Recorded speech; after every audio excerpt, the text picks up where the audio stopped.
Subhanaka la ilma lana illa ma 'allamtana innaka antal alimul hakim wa tub 'alaina innaka antat tawwabur rahim. Bapak Ibu yang kami muliakan, mari kita semua bersyukur pada hari yang mulia ini kita semua bisa bersilaturahim, dan hari ini sungguh istimewa karena setelah Bapak Ibu tidak bertemu putra dan putrinya selama berapa hari Bu? 50 hari kayaknya ya. Kayaknya dari seminggu kemarin udah dihitung-hitung ini. 6 hari lagi, 5 hari lagi, dan alhamdulillah pada hari ini kita semua bisa bersilaturahim. Semoga kesabaran Bapak Ibu selama 50 hari Allah catat sebagai kebaikan, amin ya rabbal alamin. Salawat serta salam semoga tersampaikan kepada junjungan Nabi kita Muhammad sallallahu alaihi wasallam. Atas kesabaran beliau, saya tidak terbayang Bapak Ibu sekalian betapa besarnya cinta Nabi Muhammad sallallahu alaihi wasallam.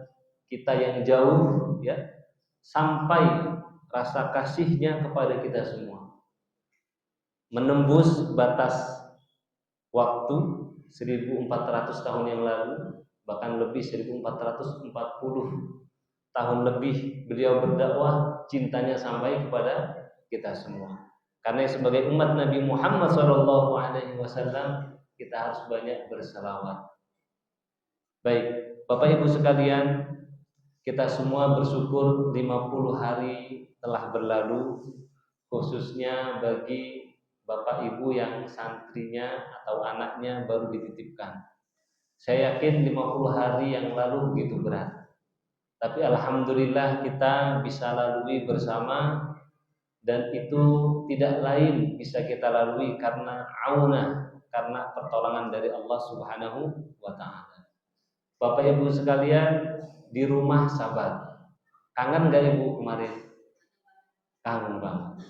Sama anak Bapak Ibu juga di sini kangen. Dan itulah ilmu Bu. Jadi anaknya harus sabar, orang tuanya harus sabar. Dan kesabaran adalah keniscayaan bagi kita semua untuk menggapai kebaikan. Dan keniscayaan, keharusan yang pasti akan kita rasakan kalau kita mau punya anak soleh, anak yang mandiri, anak yang kuat. Memandirikan anak itu bukan dengan apa yang semua mau dari anak kita berikan, bukan. Memandirikan anak itu bukan memberikan apa yang dia harapkan semuanya, bukan. Tapi justru memandirikan anak, kita harus mengajarkan kepadanya kesabaran, dan kemuliaan itu harus didapatkan dengan kesungguhan, dan juga terkadang ada kepedihan. Alhamdulillah Bapak Ibu sekalian, 50 hari yang lalu, khususnya santri yang baru dan santriwati yang baru, yang mungkin di rumah tidak pernah nyuci baju sendiri, kemarin nyuci baju sendiri. Yang biasanya mungkin makannya sesuai yang apa dia inginkan. Kalau di rumah biasanya Bu, kalau makannya tidak sesuai, ngamuk apa enggak? Marah. Kalau di pesantren enggak bisa. Enggak makan, ya lapar. Enggak menerima lauk, ya lapar. Maka mereka disuruh belajar qanaah, belajar sabar. Nah, terkadang kan makanan itu yang di rumah yang tidak dimakan bukan berarti tidak bergizi, betul Ibu? Nah, kadang ada sayur enggak dimakan, ayam baru mau dimakan. Kalau di pesantren enggak Bu, ada sayurnya, ada ayamnya. Nah, maka ini menjadi pendidikan untuk anak-anak kita semua. Ada yang pernah bertanya di antara Bapak Ibu sekalian, kenapa harus di atas 40 hari tidak boleh ketemu anaknya? Ada yang pernah nanya belum kemarin ketika menitipkan anaknya? Apa pasrah saja sama ustadznya udah? Nah, kayaknya pasrah aja ya. Masya Allah. Ini ijtihad atau sebuah tajrubah atau percobaan yang banyak dilakukan oleh para kiai guru kami di pesantren. Nah, jadi ada di surat Al-An'am bahwasannya ketika Nabi Musa alaihissalam itu mau kalam dengan Allah Subhanahu wa ta'ala, itu disuruh nunggu 30 hari terus akhirnya 40 hari. Nah, maka para kiai berijtihad, ya sudah. Nah, berarti Bapak Ibu sekalian, kalau mau ketemu anaknya nunggu juga 40 hari. Kebetulan karena pertemuan orang tua kita di akhir bulan, jadinya berapa kita? 50 hari. Nah, anak-anak berusaha dalam waktu tersebut untuk bagaimana sabar dan juga menekan rasa kangen, dan juga berusaha qanaah, menerima dengan keadaan pesantren dan tidak bertemu dengan orang tuanya, sehingga setelah waktu yang lama tersebut mereka menjadi terbiasa. Kalau misalnya ibu setelah seminggu langsung nengok anaknya, ini anaknya bisa goyah, Bu. Wah, nangis. Habis itu pengen pulang.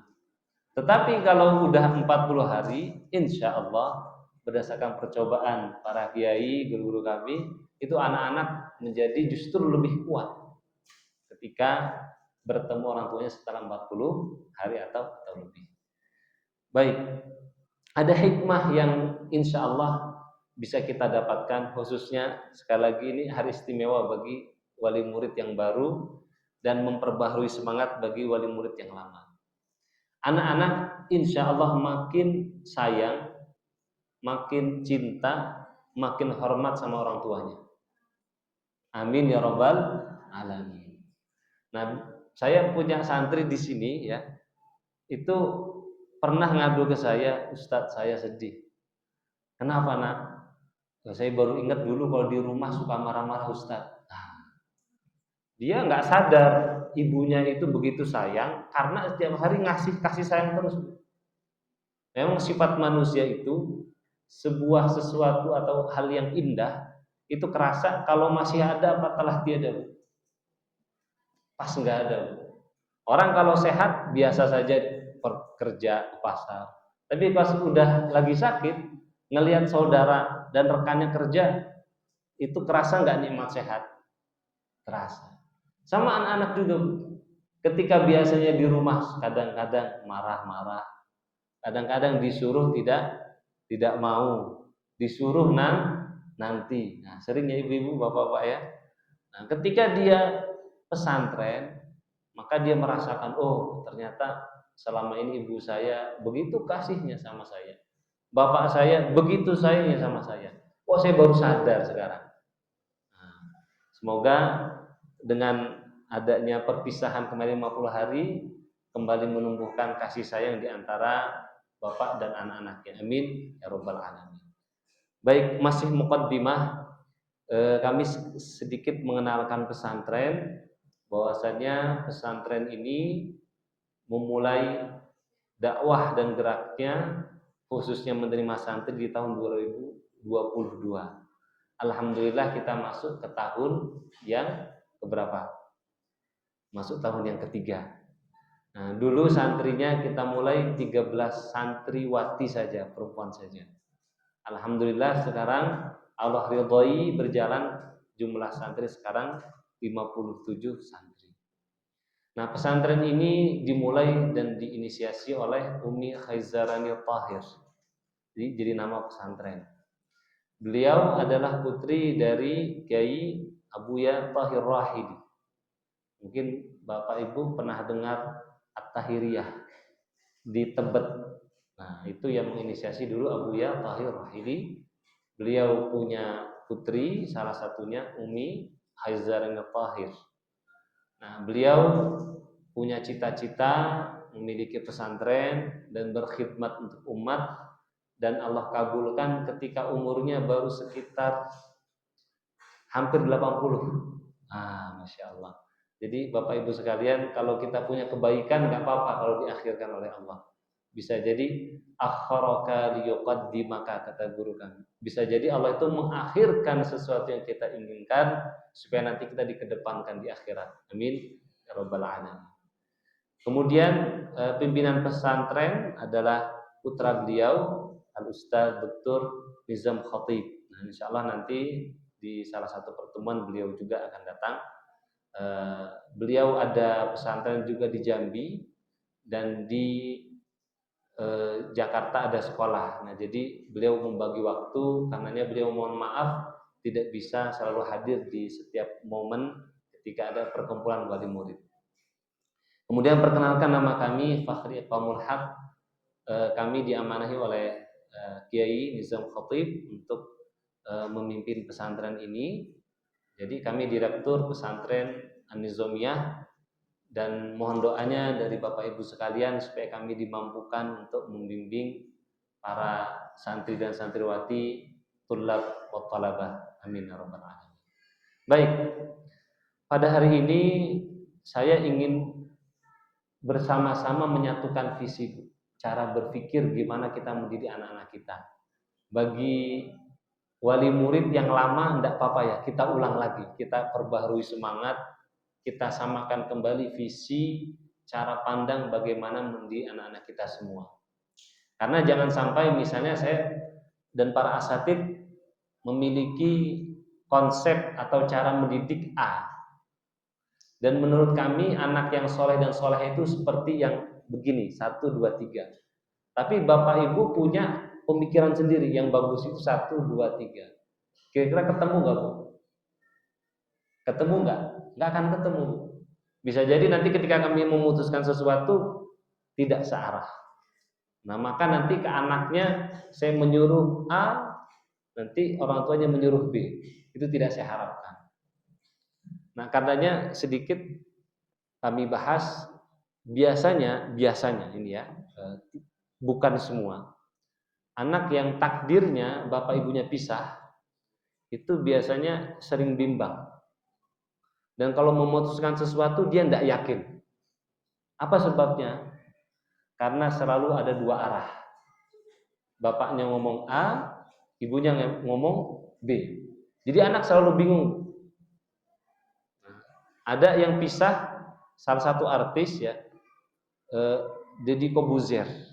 Itu anaknya itu kenapa stabil? Karena walaupun bapak ibunya pisah, tetapi untuk masalah pendidikan dia sama. Karenanya apalagi kalau ada wali murid masih satu keluarganya, dan saya harapkan itu sampai pasangan dunia akhirat. Amin rabbal alamin, Ibu Bapak ya. Nah, jadi kalau ada bidadari yang udah hadir ya ini istri-istri Bapak semua ya. Nah, semoga kekal sampai akhirat. Amin ya rabbal alamin. Jangan sampai ada dualisme pendidikan. Nah, karenanya selesaikan dulu antara suami istri gimana didik anak, dan juga kita samakan juga antara bapak ibu dan pesantren.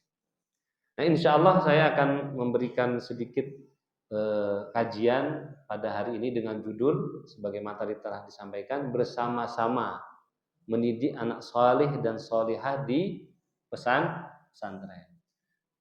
Arti kata bersama-sama berarti bapak ibu bukan sekedar naruh anak, habis itu 6 tahun saya panggil anak Fulan Ibnu Fulan telah lulus di pesantren 6 tahun, nah baru datang. Jangan sampai ya. Habis itu terima kasih Ustaz, udah 6 tahun. Enggak. Saya mau di sini bersama-sama kita mendidik anak-anak kita supaya menjadi anak soleh dan solehah. Yang pertama, Bapak Ibu sekalian, langkah pertama, mari kita mengikhlaskan diri, memurnikan niat. Bapak Ibu sekalian menitipkan anak di pesantren, bersama-sama mendidik anak kita karena Allah Subhanahu wa ta'ala. Itu sir, itu adalah rahasia yang menjadikan anak-anak kita menjadi anak yang baik. Qala Rasulullah sallallahu alaihi wasallam, innamal a'malu binniyat. Sesungguhnya amal itu hanya, adatul hasr, ada innama, itu bisa terhitung di sisi Allah Subhanahu wa taala bin niat, bergantung niat. Ada sebuah kitab namanya Arba'in An-Nawawiyah. Kitab hadis 40 hadis saja.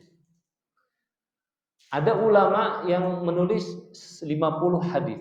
Ada yang menulis 100 hadis. Tetapi kitab Arba'in karya Imam An-Nawawi ini yang hampir ada di setiap rak-rak para penuntut ilmu dan di rumah-rumah dan di kajian-kajian. Sebabnya apa? Niat.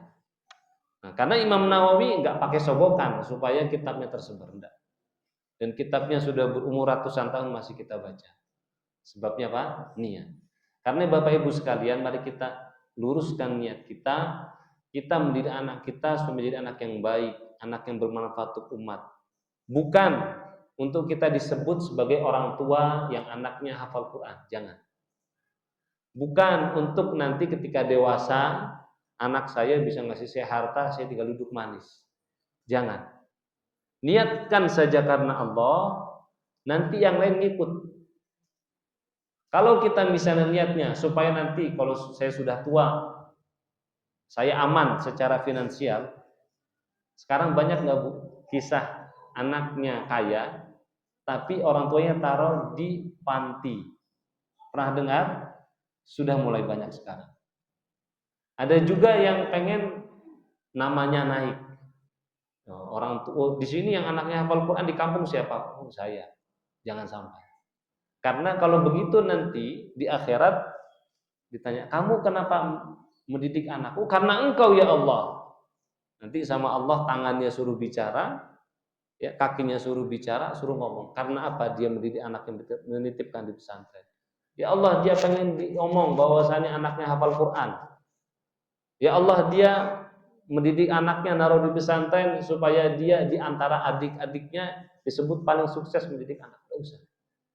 Tetapi cukup karena Allah, yang lain insya Allah mengikuti. Kalau bapak mendidik karena Allah, nanti insya Allah berbakti. Insya Allah nggak usah ditanya, pasti nanti ngirimin aman.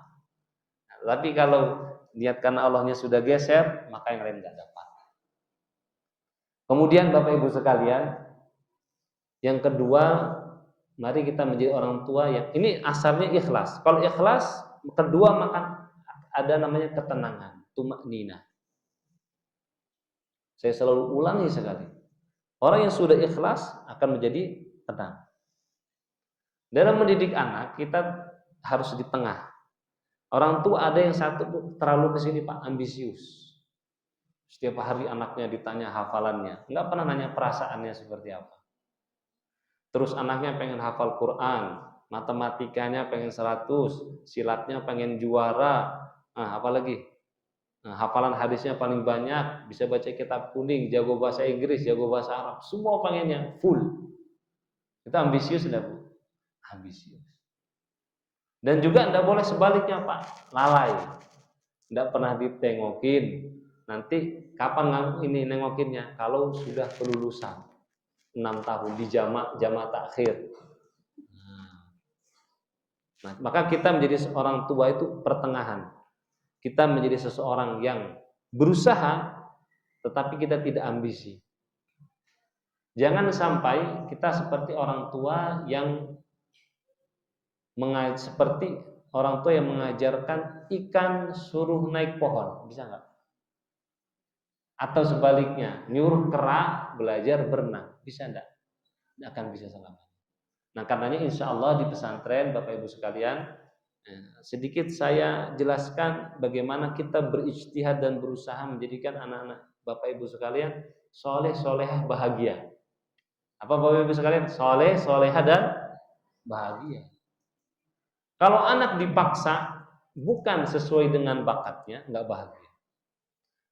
Di pesantren yang diajarkan apa? Satu yang wajib bagi seorang muslim. Kata Imam Ghazali, yaitu ilmu fikih, ilmu akidah, ilmu tasawuf. Nanti orang tua juga insya Allah belajar. Angkatan yang ketiga sudah belajar fikih. Fikih minimalnya apa? Bersuci, sholat, saum. Itu minimal. Akidah, mengenal Allah. Nanti angkatan 3 insya Allah setelah belajar fikih sebentar saja ya. Karena saya nggak mau ngajarin semuanya. Yang wajib saja. Taharah, sholat, saum. Habis itu belajar akidah, mengenal siapa Allah Subhanahu wa Ta'ala, supaya tidak stres menghadapi akhir zaman, supaya tenang menghadapi goncangan hidup. Itu namanya ilmu akidah. Terus juga ada namanya ilmu tasawuf tentang akhlak. Nah, ini yang banyak di masyarakat sekarang kurang diajarkan. Namanya ilmu tasawuf atau ilmu tazkiyah atau ilmu akhlak. Akhlak kita kepada Allah seperti apa? Nah, contoh akhlak orang zaman sekarang Bu yang tidak bagus. Minta sama Allah tapi nggak ada akhlak. Ya Allah, saya minta pokoknya tahun depan saya punya rumah. Harus di bulan Desember, harus. Nah, ini ada akhlak nggak? Enggak.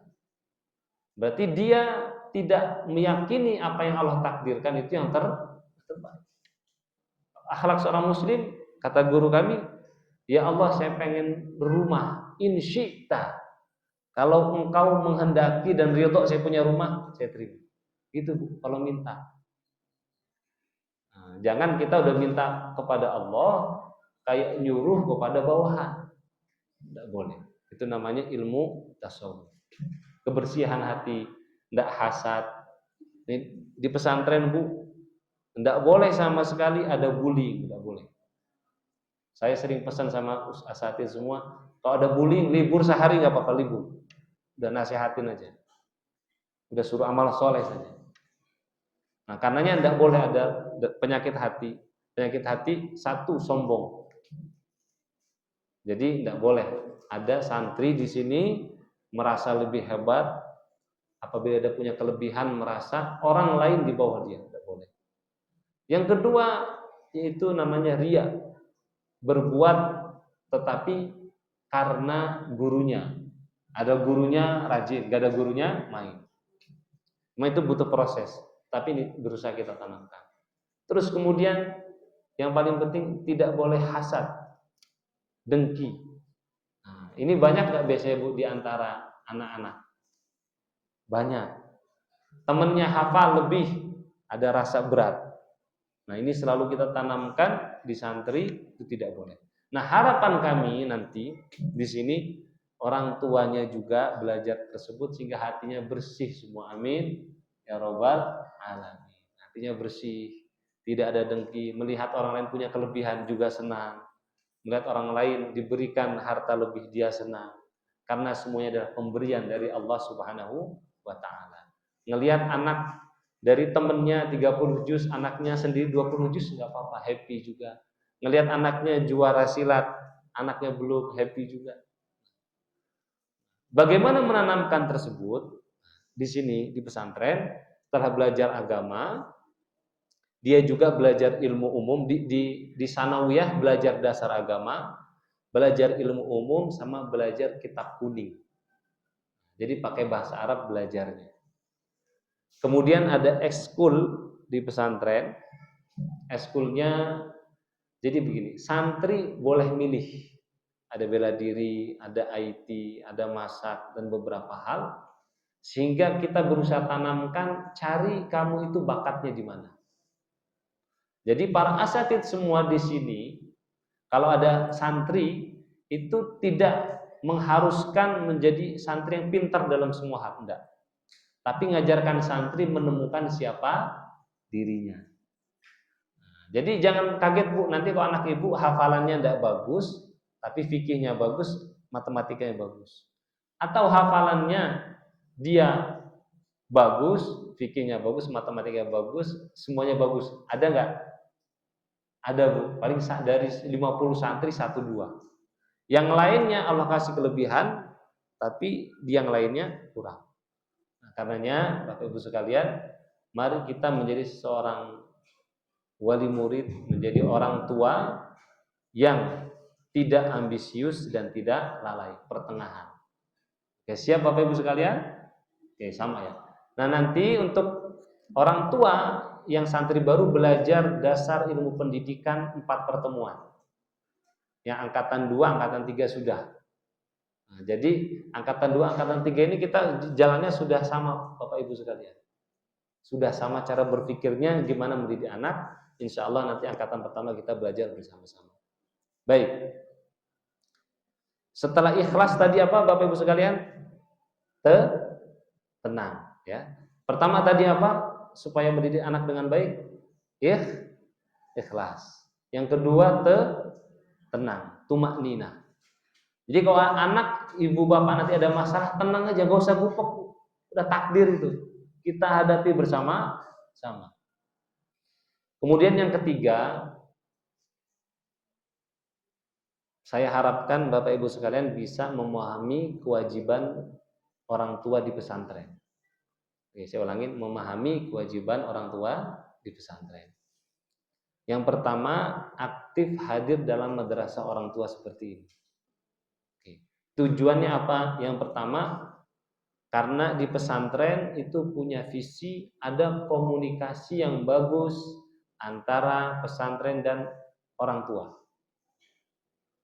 Kalau komunikasi nggak bagus, kemungkinan ada salah paham nggak Bapak Ibu? Besar. Misalnya saya telepon Bapak, sinyalnya jelek, bisa salah paham nggak itu? Bisa salah paham.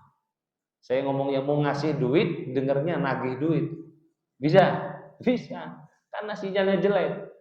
Karenanya komunikasi kita bangun dengan madrasah orang tua ini. Jadi kalau ada apa-apa, Bapak Ibu sekalian tanya ke kami, tanya ke para guru. Kalau anaknya nanti ketemu ada curhat, tanya kepada kami. Sehingga kalau komunikasi baik, maka insya Allah jalannya pendidikan di pesantren ini bisa berjalan dengan baik. Yang kedua, kenapa ada madrasah orang tua? Karena pesantren meyakini bahwasannya orang tua memiliki pengaruh yang besar terhadap kesalihan anak-anaknya. Jadi harus ditengokin.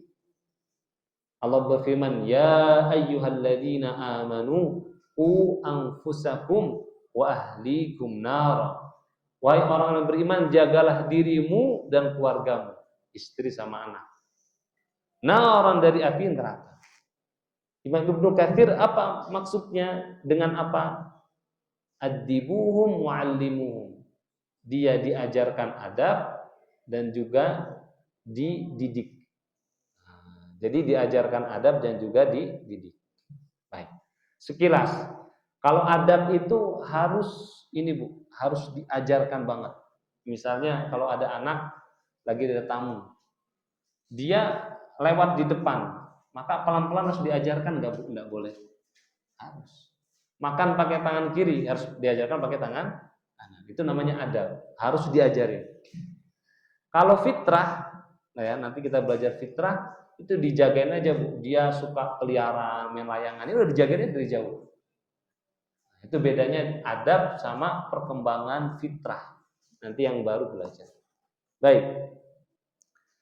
Kemudian juga kenapa kami adakan madrasah orang tua? Supaya Bapak Ibu sekalian dan anak-anaknya makin soleh dan solehah. Amin ya rabbal alamin. Ada sebuah kisah yang ingin kami ceritakan tentang kesalihan orang tua. Tentang kesalihan orang tua. Itu kisah Ustadz Abdus Somad. Jadi Ustadz Abdus Somad itu salah satu ulama yang Allah takdirkan itu diterima hampir seluruh kalangan kaum muslimin. Kalau kami boleh, beliau itu penerus Kiai Zainuddin MZ. Sahih, betul ibu-ibu? Senang ya kalau dengar ceramah beliau ya. Tapi apakah seorang Ustadz Abdus Somad datang tiba-tiba begitu saja? Tidak. Ada kesolehan bapak dan ibunya dan kesolehan dari datuknya. Nah, kalau lagi ngumpul, itu datuknya tuh ngomong, "Nih Abdus Somad ini udah saya wakafkan untuk umat. Sudah saya wakafkan untuk umat." Maka jadi Bapak Ibu sekalian, niat-niat baik itu didoakan, diminta kepada Allah. Di Al-Quran nyuruh nggak orang tua supaya mendoakan anaknya? Ada. Rabbana hablana min azwajina wa dzurriyyatina qurrata a'yun. Ya Allah, berikanlah kepada kami dan juga istri kami dan anak kami qurrata a'yun, yaitu penghias mata. Jadi Bapak kalau melihat anaknya pulang ke rumah happy, senang. Udah dewasa, bermanfaat untuk umat, senang enggak Bu? Nah, waj'alna lil muttaqina imama, dan jadikanlah kami bagi orang yang bertakwa, kami itu bapak, ibu sama anak-anaknya imaman, sebagai pemimpin. Jadi orang baik tapi yang memimpin orang-orang baik. Mau Bapak Ibu sekalian? Doa. Nah, ini kisah Abdul Somad. Doa dari datuknya, doa dari ibunya. Jadi boleh ustaz-ustaznya didik di sini, tapi ada transfer doa dari rumah kenceng. Jadi ustaznya nasihatin sekali masuk, Bu. Ya Bapak Ibu sekalian ya. Nah, Abdul Somad itu dengar obrolan ibunya dengan temannya di hotel. Abdul Somad di belakang, ibunya lagi ngobrol. Ditanya sama teman ibunya, "Ibu, kok bisa kamu punya anak kayak Somad?" Nah, gitu kalau namanya ibu ya, nggak pakai nama ustaz. Kemudian kata ibunya, "Oh, kalau saya selalu ngirimin Al-Fatihah setiap hari." Nah, jadi Bapak Ibu sekalian siap bantu ustaz di sini kirim Al-Fatihah. Siap Bapak Ibu sekalian? Kirim Al-Fatihah. Dan bukan hanya di situ. Sampai Ustaz Abdul Somad ini sudah tua, beliau dakwah kemana-mana. Itu ketika anaknya mau pulang, di depan kamarnya Abdul Somad, namanya anak tetap anak, betul Ibu? Maupun jadi presiden itu anak bagi ibunya. Mau jadi ulama itu anak bagi ibu. Di depan kamar doain, dizikir. La ilaha illallah, la ilaha illallah. Karena Bapak Ibu sekalian, mari kita mensolehkan diri, dan untuk mensolehkan diri juga perlu belajar. Nanti insya Allah belajar fikih minimal. Kalau misalnya Bapak mau nambah di luar boleh, tapi saya ngajarkan di sini di pesantren minimal akidah dan tasawuf. Kemudian selanjutnya kewajiban yang kedua setelah yang pertama tadi hadir dalam madrasah orang tua. Oke. Saya tambahkan alasan kenapa Bapak Ibu harus hadir. Karena Bapak Ibu sekalian, saya harapkan ketika Bapak Ibu hadir di sini, Bapak Ibu itu ada hubungan erat sama anak-anaknya. Jangan sampai nanti Bapak Ibu dengan anaknya dekatnya kalah dengan saya sama anak Bapak Ibu. Saya tidak mau. Gara-gara apa? Enggak pernah ditengokin. Kalau sama saya sebulan penuh Bu. Nah kalau misalnya sebulan sekali nggak nengok, nanti lama-lama dekatnya ke siapa? Lebih ke ustaz. Kalau saya enggak, ke ustaznya dekat, ke orang tuanya dekat. Karena tengokin, tanya perasaannya, lihat perkembangannya, dan insya Allah setiap ada taksiman Ustaz ya. Nah jadi nanti awal ngobrolnya itu dibuka. Kalau misalnya ada kadang-kadang antara anak sama orang tua kan jarang ngobrol. Ya Bapak Ibu ya kadang-kadang di sebagian. Maka kami hubungkan dengan Al-Quran. Ketemu orang tuanya, Pak mau setoran sehalaman. Bapak Ibu dengar, Masya Allah puji. Nah di situ bawa obrolan, silahkan lanjutkan. Tapi kita mulai dengan Al-Quran. Baik, selanjutnya ini yang terakhir, kewajiban orang tua itu dilaksanakan dengan berbagi beban antara pesantren dengan orang tua. Bapak Ibu sekalian, ketika anak-anaknya masih di rumah SD atau SMP, maka kewajiban pendidikan sama kasih nafkah itu benar-benar di pundak Bapak Ibu sekalian, kan?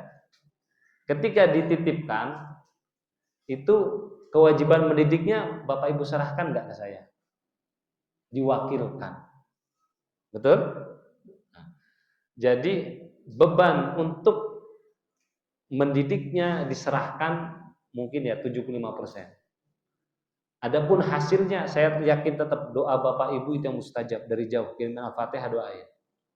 Bantu kami semua para asatidz di sini. Baik. Nah, kemudian beban nafkahnya tetap nggak di orang tua? Tetap.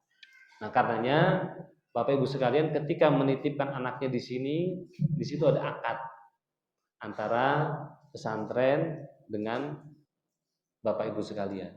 Berkaitan apa dengan nafkah. Nah, ada di pesantren ini berusaha melayani semua kaum muslimin, berusaha. Jadi sesuai dengan kemampuan Bapak Ibu sekalian. Nah, karenanya apa yang disepakati, bismillah jalani. Minta tolong sama Allah Subhanahu wa taala. Bapak Ibu sekalian di rumah cari nafkah, berangkat pagi, pulang malam keringatan kena matahari, jihad fisabilillah. Ada hadis Nabi Muhammad SAW.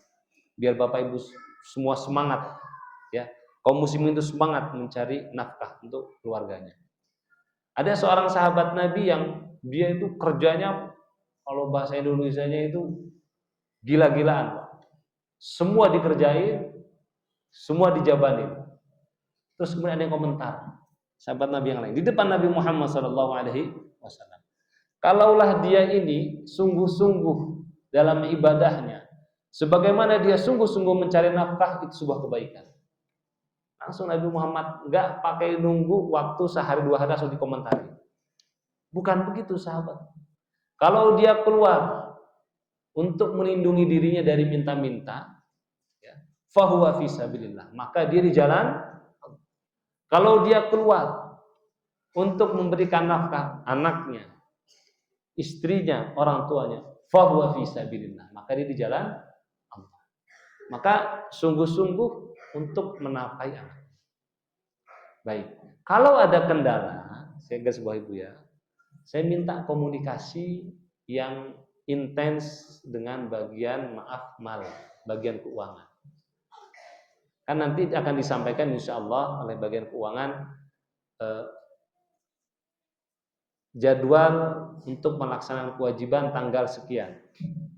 Kalau lewat, kalau belum, baiknya Bapak Ibu sekalian yang ngomong apa pesantren yang hubungi. Bapak Ibu sekalian yang hubungi. Karena itu sudah kewajiban, bukan? Kalau misalnya sebelum itu baik. Tapi kalau udah lewat, maaf, ada hal. Maaf, ada hal. Karena pesantren ini Bapak Ibu masih rintisan. Jadi anak itu baru bisa berangkat. Jadi apa yang diberikan Bapak Ibu sekalian, kontribusinya itu sangat berarti sekali untuk pesantren. Apabila misalnya ada yang tidak sesuai waktunya, itu lumayan menggoyang. Nah karenanya nomor satu saya minta komunikasi. Kalau ada kesulitan itu dikomunikasikan. Nah setelah itu nanti insya Allah ada waktu mengingatkan dari pesantren, misalnya tanggal 5 nanti teknisnya sama para asatidz diingatkan tanggal 10.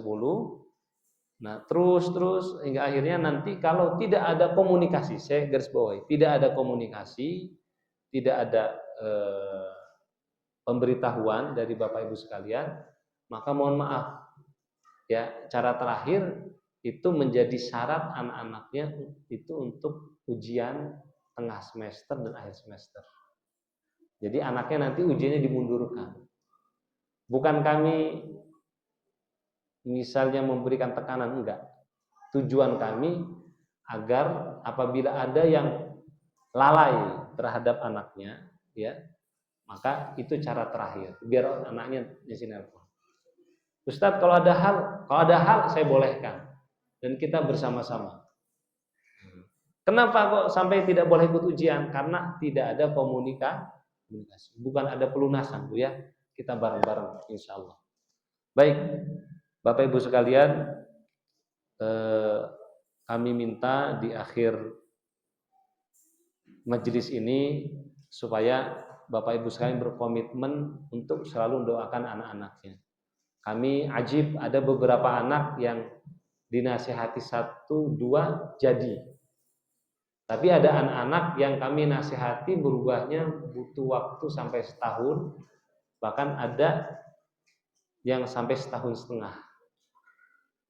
Nah, apa sirnya? Saya yakin kami kalau dibantu doa dari Bapak Ibu sekalian, itu yang memberikan kemudahan. Sebagai penutup ada hadis dari baginda Nabi Muhammad SAW. Supaya Bapak Ibu sekalian yakin dan juga semangat mendoakan anak-anaknya. Kata Nabi Muhammad SAW, "Thalathu da'awatin mustajabat." 3 doa yang diijabah oleh Allah. La syakka fihin, enggak ada keraguan. Tuh, ditambahin sama Nabi Muhammad SAW.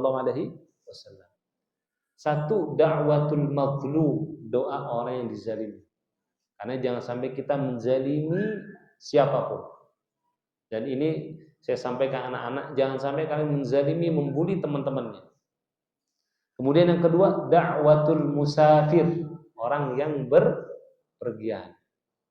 Yang ketiga, da'watul walid di waladihi, Doa orang tua untuk anaknya nggak tembus langit itu, masya Allah, insya Allah. Apalagi Bapak Ibu sekalian kalau lagi ya dari rumah mau ke sini, satu sebagai orang tua, dua lagi doain perjalanan anak saya semakin soleh, dimudahkan belajarnya, amin ya robbal alamin. Alhamdulillah Bapak Ibu sekalian, terima kasih atas kehadirannya. Semoga setiap langkah Bapak Ibu dari rumah dicatat sebagai amal kebaikan, sebagai penggugur dosa. Dan saya doakan semoga Allah Subhanahu wa taala mudahkan rezeki Bapak Ibu sekalian. Rezeki yang luas, rezeki yang barokah. Dan semoga anak Bapak Ibu sekalian di sini di pesantren menjadi anak yang saleh dan salihah, bermanfaat untuk umat, bermanfaat untuk keluarga, menjadi qurrata ayun, penghias mata kita di dunia dan di akhirat. Dan semoga kita semua yang hadir di sini punya anak-anak yang memberikan mahkota nanti di akhirat. Amin ya rabbal alamin. Jazakumullah khair. Kami mohon maaf apabila ada salah kata. Kami beristighfar, astaghfirullahaladzim, astaghfirullahaladzim, astaghfirullahaladzim.